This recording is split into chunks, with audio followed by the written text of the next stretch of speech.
Episode 3. Gerimis turun sepanjang perjalanan menuju sekolah. Papa mengemudikan mobil dengan cepat, menerobos jutaan tetes air. Aku menatap jalanan basah dari balik jendela. Aku selalu suka hujan, menatap butiran air jatuh. Itu selalu menyenangkan. Kamu nanti pulang sore? Papa bertanya. Tangannya menekan klakson.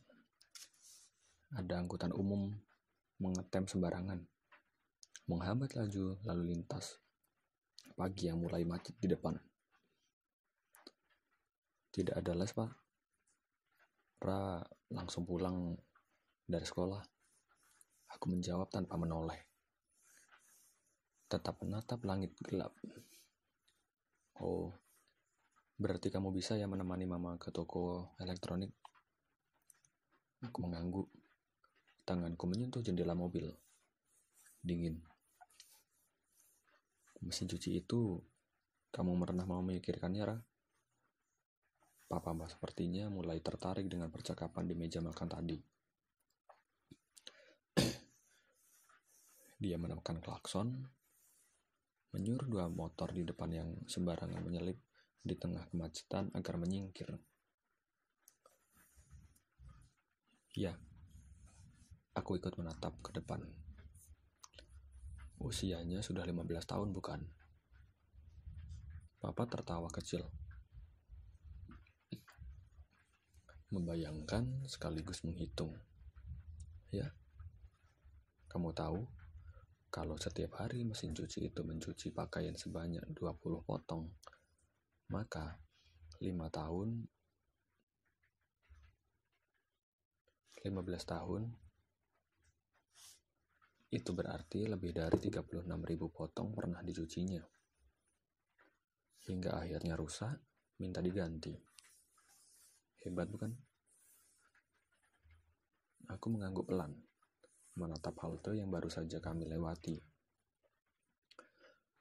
Ada 5-6 anak sepertiku sedang menunggu angkutan umum dan beberapa pekerja kantoran. Lampu kendaraan menyala, kedap-kedip. Beberapa pedagang asongan berdiri dan seorang pengamen membiarkan gitarnya tersampir di pundak. Pemandangan yang biasa sebenarnya, tapi hujan gerimis membuat suasana terlihat berbeda. Konsisten. Bukan, persisten maksud Bapak. Ya, itu kata yang lebih tepat. Kamu tahu, Ra, persisten membuat kita bisa melakukan banyak hal hebat bahkan, tanpa disadari. Seperti mesin cuci itu, sedikit setiap harinya, tapi dalam waktu lama, tetap saja hebat hasilnya. Coba kamu bayangkan 36.000 potong pakaian. Itu lebih banyak dibandingkan koleksi seluruh departemen store besar. Bapak tertawa lagi. Aku mengangguk. Aku tahu kebiasaan keluarga kami. Papa selalu suka menasihatiku dengan caranya sendiri. Seperti mengajak bicara hal unik pada pagi yang basah menuju sekolah ini. Mungkin orang tua kebanyakan lainnya juga seperti itu. Selalu merasa penting mengajak anak-anak remajanya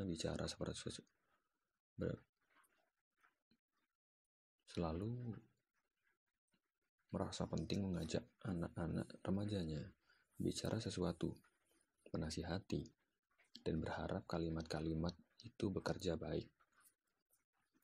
Dan meskipun hanya urusan mesin cuci, terlepas dari kesibukannya, juga topik pembicaraan yang kadang tidak menyambung dengan situasi, bagiku, Papa menyenangkan. Dia selalu ada saat aku butuh seorang papa.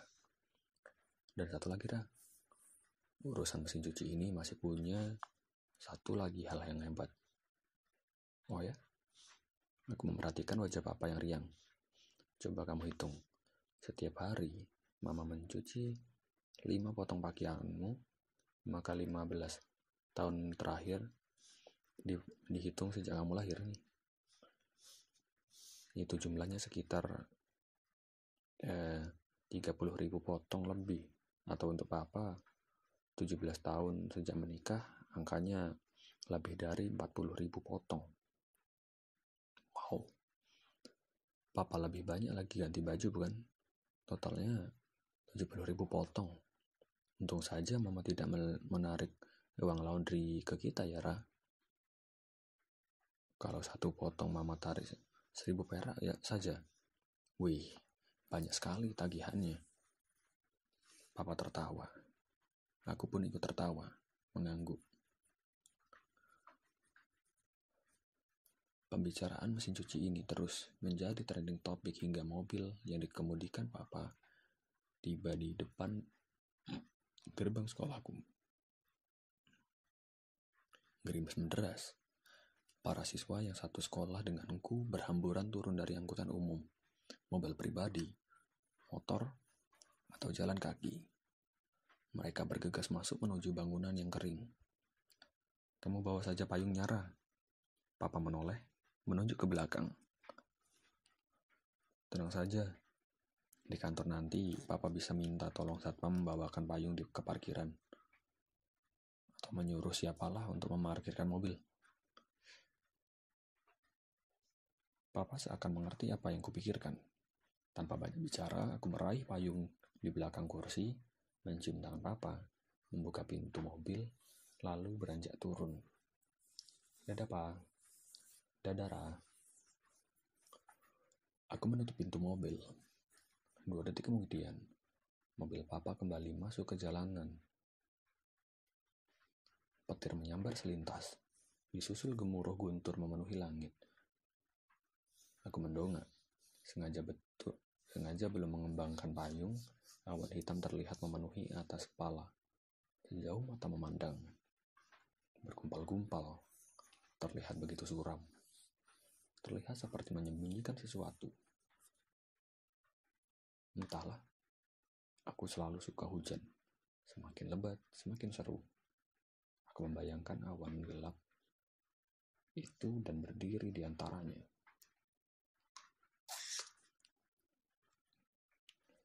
Dulu waktu usiaku masih 4 atau 5 tahun, setiap kali hujan aku selalu memaksa bermain di halaman. Sesekali mama mengizinkan, malah menari. Itu permainan kedua yang ku kenal setelah petak umpet yang berakhir membosankan. Aku berlari melintasi rumput yang basah, menggoyangkan dahan pohon mangga yang menjatuhkan airnya dari daun, menduduki lumpur, melempar sesuatu, menendang sesuatu, dan tertawa gembira. Itu selalu seru. Sayangnya, Mama memiliki definisi ketat soal bermain hujan-hujanan. Masuk, Ra, sudah setengah jam, cukup.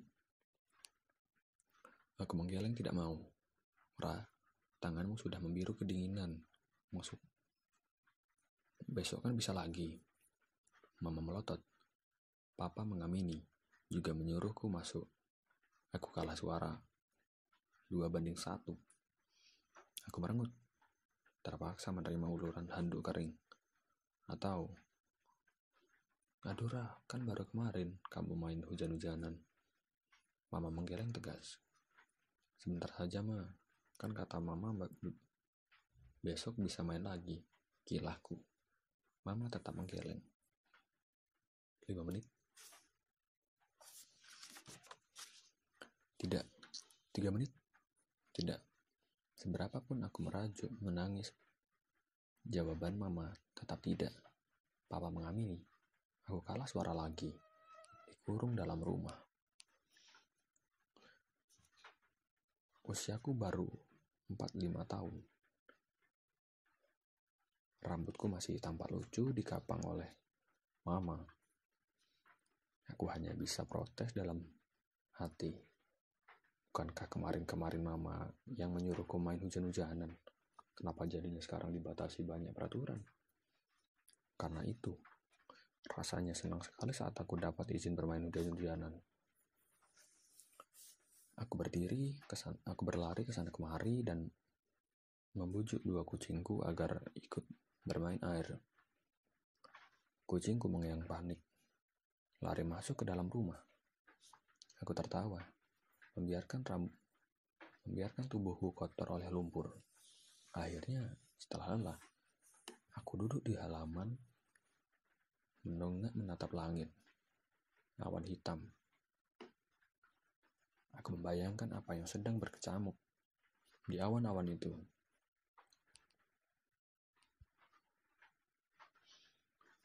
Tetes air hujan deras menerpa wajahku. Aku meletakkan tangan-tanganku berusaha melindungi mata. Saat itu, aku belum tahu masih terlalu kecil. Saat telapak tanganku melindungi wajah, seluruh tubuhku hilang begitu saja. Tubuhku menjadi lebih bening dibanding kristal air, menjadi lebih transparan dibanding tetes air.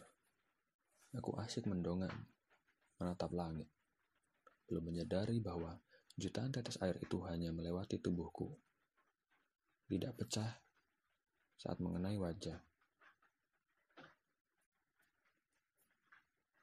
Ini main hujan yang menyenangkan. Melamun menatap langit langsung di bawah tetes air. Dan yang lebih penting lagi, setiap kali aku duduk bersimpuh di rumput halaman, mendongak melindungi wajah dengan telapak tangan, entah bagaimana caranya, aku bisa bermain hujan lebih lama. Mama di dalam rumah hanya sibuk mengomel mencariku, bukan meneriakiku agar bergegas masuk. Pagi Sally, teman satu mejaku, berseru membuyarkan lamunanku. Kepalaku yang mendongak menoleh. Kenapa kamu bengong di sini, Ra? Sally tertawa riang. Dia baru turun dari mobil yang mengantarnya, mengembangkan payung berwarna pink. Tidak apa-apa, pagi juga, Sel. Aku menyeka wajah yang basah oleh gerimis. Cepat, Ra, sebentar lagi bel. Sally sudah berlari-lari kecil melintasi gerbang sekolah. Aku mengembangkan payungku, menyusul langkah Sally, menyejajarinya. Kamu sudah mengerjakan PR dari Miss Kriting? Sally menoleh. Wajahnya seperti sedang membayangkan sebuah bencana jika aku tidak. Aku menjawab tidak. Aku tertawa. Sudah dong. Oh, syukurlah. Sally ikut menghela napas lega. Aku baru tadi subuh menyelesaikannya. Semalam aku lupa kalau ada PR. Malah asik nonton serial Korea. Miss Kriting bisa-bisa mengamuk kalau ada yang tidak mengerjakan PR-nya lagi. Iya, kalau cuma dimarahi. Kalau disuruh berdiri di dekat papan tulis selama pelajaran, itu memalukan bukan? Aku tidak berkomentar, menunjukkan payung. Kami sudah tiba di bangunan sekolah. Melangkah ke lorong, menuju anak tangga. Kelas 10 terletak di lantai 2 bangunan sekolah. Bel berdering persis saat kami hendak naik tangga, membuyarkan dengung suara. Keramaian anak-anak bercampur suara gerimis. Sialnya, saat bergegas menaiki anak tangga, Sally bertabrakan dengan teman lain yang juga bergegas.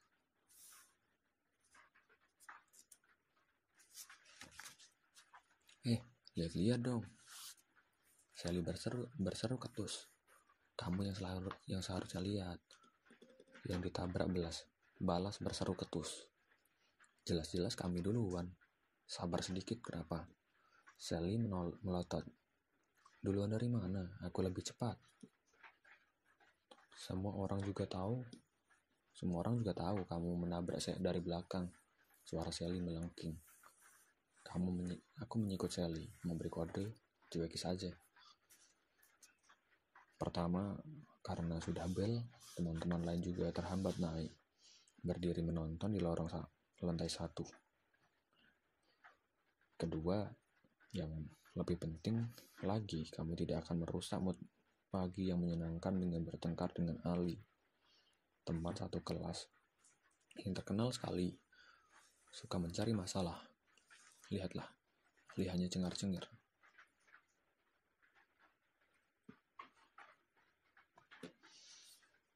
Tidak peduli. Dia sejenak menatap Sally, lantas bergegas menaiki sisa anak tangga. Dia sama sekali tidak merasa bersalah. Dia selalu saja menabrak orang lain, mengajak bertengkar. Jangan-jangan matanya ditaruh di dengkul. Sally mengomel pelan, menepuk lengannya yang terhantam dinding. Beranjak ikut naik tangga. Keributan di anak tangga mencair. Guru-guru sudah keluar dari ruang guru, menuju kelas masing-masing. Tidak ada yang ingin terlambat saat pelajaran dimulai. Kayaknya sih Ali matanya bukan di dengkul, Sel. Aku berbisik menahan tawa. Memangnya di mana? Di pantat kayaknya. Sally menatapku sejenak, lantas ikut tertawa. Kami berlari-lari melintasi lorong lantai 2, segera menuju kelas, mencari meja. Anak-anak lain sudah membongkar tas. Ali yang duduk di pojokan terlihat menggaruk kepala.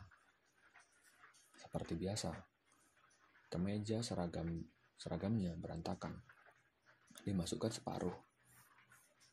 Aku hanya melihat selintas. Paling juga si biang kerok itu sedang mencari buku PR-nya. Suara sepatu Miss Keriting terdengar bahkan sebelum dia tiba di pintu kelas. Dalam 1 bulan, semua murid baru sekolah ini tahu dialah guru paling galak di sekolah. Wajahnya jarang tersenyum, suaranya tegas, dan hukumannya selalu membuat murid selalu merasa malu. Aku sebenarnya tidak punya masalah dengan guru galak itu, tapi itu tetap saja bukan berita baik bagiku, karena Miss Keriting mengajar matematika, pelajaran yang tidak terlalu kuasai. Pagi anak-anak, Miss Keriting memecah suara hujan. Kami menjawab salam. Keluarkan buku PR kalian, sekarang. Kalimat standar pembuka pelajaran Miss Keriting. Kalah bising sejenak. Teman-teman sibuk mengambil buku PR. Aku seketika tertegun. Di mana buku PR matematikaku? Aduh, ini sepertinya akan menjadi pagi yang buruk.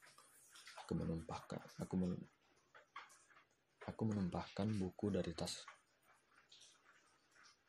Ada apa, Ra? Sally bertanya. Aku tidak menjawab. Berpikir cepat, buku PR itu tertinggal di dalam kamar. Aku menyeka dahi. Gerah rasanya. Aku ingat sekali tadi malam sudah mengerjakan PR itu.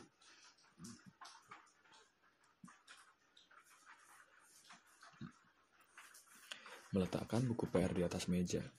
Tadi pagi, saat Papa memintaku buru-buru berangkat, aku lupa memasukkannya. Yang tidak mengerjakan PR sukarela maju ke depan sebelum ibu periksa. Suara tegas Miss Keriting membuatku menghela napas tertahan.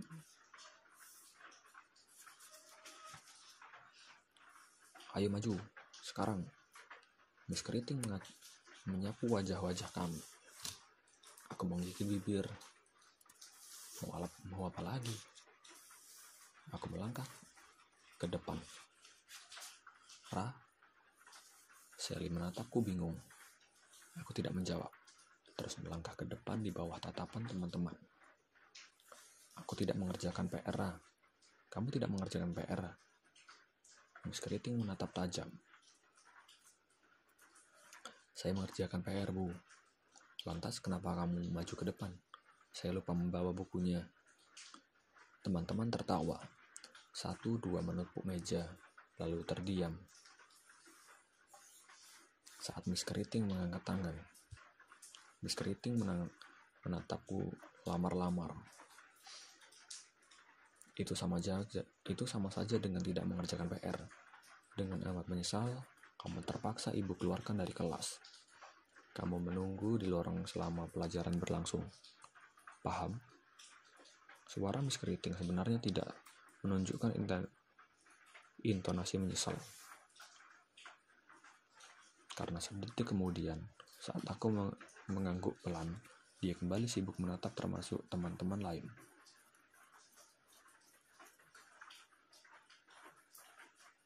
Tidak peduli membiarkanku beranjak gontai ke bingkai pintu kelas. Petir menyambar terang. Suara guntur mulai terdengar menggelegar. Hujan turun semakin deras. Udara terasa lebih dingin dan lembab. Aku melangkah malas, mencari lokasi menunggu yang baik di lorong. Nasib. Aku hanya menghela napas sebal. Padahal aku sudah susah payah mengerjakan PR itu. Aku melirik jam di pergelangan tangan. Masih 2 jam 15 menit hingga pelajaran Miss Keriting usai. Sendirian di lorong yang tampias. Basah. Itu bukan hukuman yang menyenangkan, meski dibandingkan berdiri di depan kelas di depan teman-teman. Aku mendongak menatap langit. Petir itu kesekian kali menyambar, membuat gumpalan awan hitam terlihat memerah sepersekian detik. Seperti ada gumpalan api memenuhi awan-awan hitam itu. Guntur bergemuruh membuat ngilu telinga.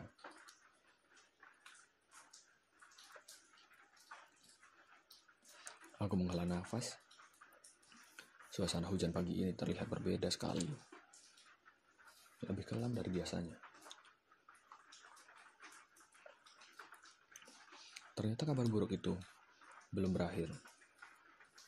Diiring sorakan ramai teman sekelasku, Ali juga dikeluarkan Miss Keriting. Ali bertahan beberapa menit, mengaku sudah mengerjakan PR tapi belum selesai. Dia memperhatikan bukunya yang hanya berisi separuh halaman. Miss Keriting tanpa ampun juga mengusirnya. Aku mengeluh melihat Ali melangkah keluar kelas, hendak bergabung di lorong lantai 2 yang lengang. Kenapa pula aku harus menghabiskan 2 jam bersamanya di lorong? Aku menyeka dahi yang berkeringat, yang membuatku melupakan sesuatu. Lalu, kenapa aku terus berkeringat sejak tadi? Padahal dingin udara terasa mencekam. Sial. Kau tidak akan menghabiskan waktu bersama si biang kerok itu. Itu situasi yang tidak menarik, menyebalkan malah. Baiklah, sebelum Ali melihatku, aku memutuskan mengangkat kedua telapak tanganku, meletakkannya di wajah. Petir mendadak menyambar terang sekali, membuatku terperanjat, mendongak ke atas. Meski tidak mengurungkan gerakan tanganku menutup mata, suara guntur terlihat membahana, panjang, dan suram. Hujan deras mulai disertai angin kencang, membuat bendera di lapangan sekolah berkelepak laksana hendak robek. Tubuhku segera menghilang sempurna saat telapak tanganku menutupi wajah. Ali melangkah di lorong. Aku melihatnya dari sela jari, memperhatikan wajahnya yang tidak peduli terhadap sekitar. Mungkin sedang mencariku. Ali menyeka rambutnya yang berantakan. Dia mengomel sendirian, melintasiku. Dasar guru sok galak, tidak tahu apa. Tambah keriting saja rambutnya setiap kali dia marah-marah. Aku menahan tawa melihat tampang sebal anak lelaki itu. Aku hendak iseng menambahi kesalnya dengan mengairi kakinya. Halo gadis kecil. Suara dingin itu lebih dulu mengagetkanku. Petir menyambar terang sekali. Sosok tinggi kurus itu entah dari mana datangnya, telah berdiri di depanku. Matanya menatap memesona.